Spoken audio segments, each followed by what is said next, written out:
Hi, everybody. Welcome back to the Titans of Publishing show. We're entitling this one the Tops Reboot because we've been out of commission, mostly because of me, for the last few weeks, maybe a month. I don't remember, but I'm Bill Davis, and say hi to Mark. Hello, Mark. I'm glad somebody's saying hi to me. I'm feeling a little lonely. Hello. So today I think, hello, Mark. That was a really crappy introduction on my part. I'm a little rusty. Today I think we wanted to talk about, what this reboot is, and we'll just talk about that briefly, and then we'll dive into what we're calling micro publishing.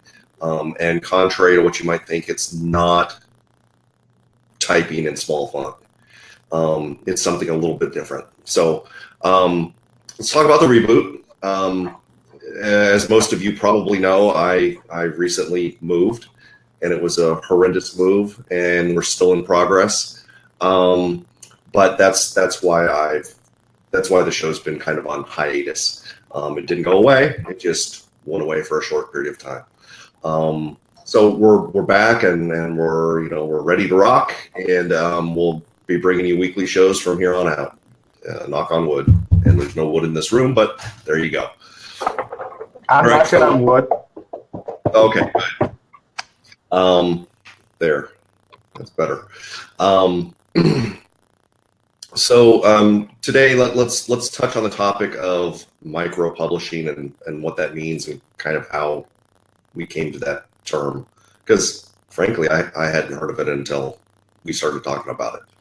So Mark, if you wanna begin, you can, or I can start. Either way. Yeah, let me begin, and I think it means different things to different people, and that's okay. I mean, there can easily be a variety of definitions. So, for example, micro publishing may mean publishing to a very narrow niche. What do they call that? Narrow casting. And I think in our case, it's really kind of from our filter, and that is, we look at publishing as more than just the traditional sense. Just, it's not just books. And the way we look at it is anything pretty much that you put out there, you are publishing some type, some form of content. Could be, written content. It could be video, broadcast content. It could be different types of content. So, and the reason it's important to look at it through this kind of publishing filter is it's an opportunity because, let's say you decide to publish a series of blog posts.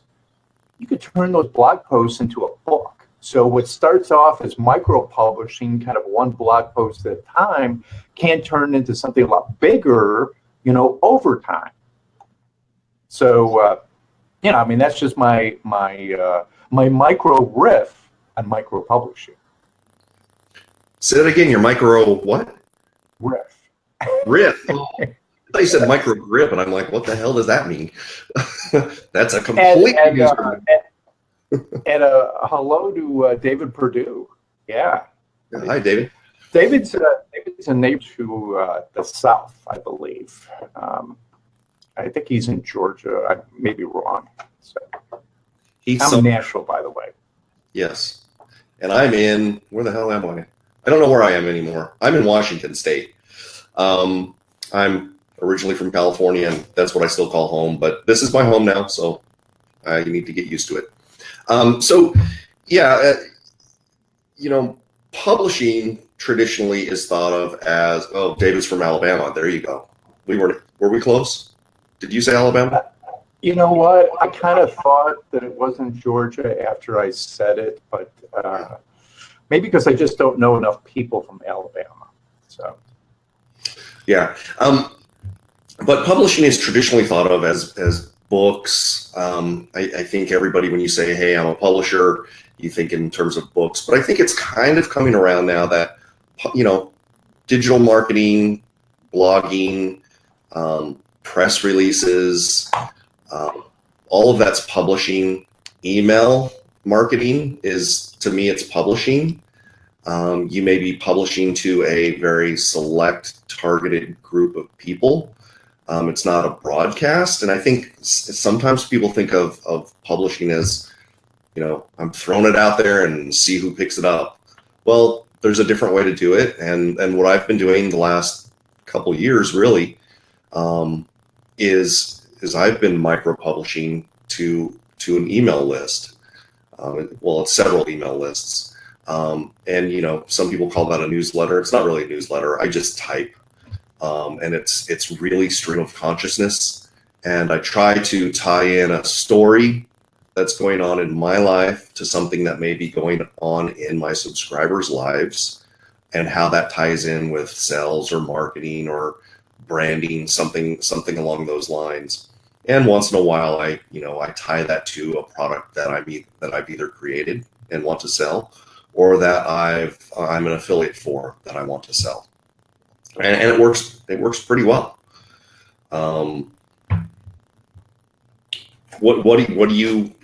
What have you done in terms of micro publishing? Oh, another thing that I've forgotten is Twitter. Even Twitter is micro publishing. I know people on Twitter who have thousands, if not hundreds of thousands or millions of followers, who all they do is make timely, newsworthy updates all day long. So they're kind of curating content that's already out there, but they have a huge following. People go to them, and that's, like it or not, that's where a lot of people get their news, is from Twitter. That's how I found out what happened today in the government, was on Twitter, because there were no online websites that were telling us that Price resigned. I saw it on Twitter, and I wasn't sure it was true, but I think it is. So, but anyway, and we're not here to talk politics. That's not what the P in TOPS is for. Politics sometimes comes into the mix because it affects our everyday lives, and one way or the other, marketers bring it up every once in a while, and I guess it's a way to polarize your audience. That's not why I use it. I just use it to make fun of. Because we live in a weird world right now. Hey, Bill, as long as we're talking about email, let me share, a recent experience I had with micro publishing. It was for a client, and I basically wrote over 30 different emails, different funnel sequences, email, one after the other, where each email kind of references the next to kind of build, kind of that momentum. And it was, it kind of followed that the typical, I shouldn't say typical, the kind of rule of thumb formula where you do 3 content emails and then you do 1 promotional email, and you do 3 and then you do 1.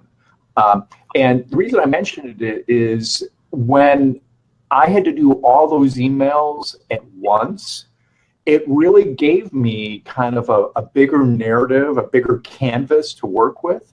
The other thing it did is it allowed me to write in the voice of the client. He's kind of irreverent. He has kind of a really good sense of humor, and that consistent kind of micro publishing kind of approach allowed me to kind of, like, what do they say in entertainment? Get into the character. It allowed me to get into the character and really understand it. And, I can look at those emails, and while each of them has an idea, a concept that stands on its own, by doing that micro approach, it gave me a much kind of bigger picture on things that I could easily, repurpose those emails into my own content, because it was really good. I mean, pat myself on the back. So, if people are going, I guess my advice is, if you're like, hey, I got like 5 books in me and I got to get it out. It's okay to get it out a little bit at a time and micro publish, because you learn things along the way, and then you can look back and say, wow, I've just created, 50,000 words. Now I can do something with it. Or now I can do something else with it, I should say. Yeah, I think that's a good approach. I mean, one of the old sayings is, how do you eat an elephant, right? One bite at a time. the flip side to that is, how do you eat an elephant? Well, you eat it all at once. It depends on your, kind of where you stand and what your frame of mind is. But I'm a big proponent of, knowing where I want to go and then taking small steps to get there. As long as I'm going forward in the direction that I want to go in, I consider that progress. And, I know a lot of people who they have these goals, whatever, but they're all over the place and they don't move forward every single day on their goal. And I think a lot of us create too many goals. And it's okay to create a lot of goals, but you have to put a plan in place and then work to move through that plan. A lot of people just, the analysis paralysis and all that stuff, it's a real thing, and we all get caught up in it once in a while. But if you say I've got 5 books in me, don't start with I got to write 5 books. Start with I got to write the first page, and then move on. Keep going. I found that when I write, because I've written several books for Kindle, I just decided I was going to write for an hour a day. And I was able to get to the point where I was writing, I don't know how many pages, but I was writing 1,000 to 2,000 words in that hour time frame, which is, quite a lot, considering that, what's an average book? 50,000, 60,000 words. It's going to take me 2 months to write a book. That's a lot better than saying I've got 5 books to write and it's going to take me 2 years. I think we sometimes put these big goals in front of us and then look up and go, I can never climb that mountain. Well, don't climb the mountain, climb the first 10 steps and then see where you are. And if you're still digging it, climb the next 10, right? Yeah. That's kind of what micro-publishing is. You could write an entire book by making blog posts and then assemble them all at the end. And you might be fearful that, oh my God, somebody, I'm not going to ever be able to charge for my book because they can read it all online. Well, you know what? 90% of the people won't ever find your blog, or 99% of people won't ever find your blog, but they might find you on Amazon in a book. I know that a lot of people have done that and haven't even gone to literally they have cut and pasted their blog posts and they didn't even change it. They didn't try to make it into kind of a typical narrative of a book, but they did it for the convenience factor. Mm-hmm. So they were able to organize the content so it was easy to consume. For whoever just did. You had your metaphor of the climbing the mountain. My metaphor is like exercise. It's like muscle memory. So, for example, if you do the same exercise, whether it's strength training or cardio, there's a muscle memory factor. I find that with writing. Just like you say, hey, I'm going to do an hour a day. You get into that rhythm, you get into that flow, and it comes faster, but you got to make the time and you got to make the commitment. Yeah, for sure. If you don't set aside time to do something, it'll never get done. And that's just a fact, right? So what else you want to talk about today? Got anything else? I think that's a good start for now, since we're doing a reboot. Yeah. All right. Anybody have any questions who's watching? We're happy to take your questions. Let me pull that up. Hear your joke. So it's a typical Friday. It's kind of laid back. I'm kind of nursing a slight headache. But I've had a cold for the last week, which is kind of a pain in the butt. But I'm feeling better, getting back on the horse. It's good to get back into these. I hope you all enjoy this. I hope you learn something from it. And I hope you show up next Friday. And we'll be doing this every week, like I said. And hopefully we can do some, things in between, some stuff on the blog or whatnot. So it's titansofpublishing.com. Real easy to find. There's not a lot of content there yet, but there will be. And I also wanted to point out that I started a relatively new site called freebooksearch.club. And you can go there, and there I have a collection of books that I find in Kindle format for free in various categories like marketing, business and money, fitness and health, self-improvement, and computers and tech.